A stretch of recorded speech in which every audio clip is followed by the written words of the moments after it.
கர்த்தருக்கு சோத்திரம்.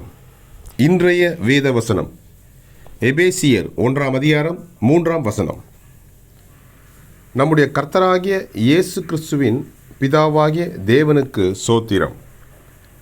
அவர் கிறிஸ்துவுக்குள் உன்னதங்களில் ஆவிக்குரிய சகல ஆசீர்வாதத்தினாலும் நம்மை ஆசீர்வதித்திருக்கிறார். ஆமென்.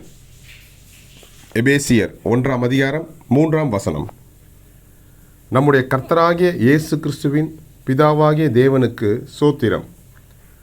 அவர் கிறிஸ்துவுக்குள் உன்னதங்களில் ஆவிக்குரிய சகல ஆசீர்வாதத்தினாலும் நம்மை ஆசீர்வதித்திருக்கிறார். ஆமென். எபேசியர் 1:3. கர்த்தர் உங்களை ஆசீர்வதிப்பாராக, உங்களோடு கூட இருப்பாராக. ஆமென்.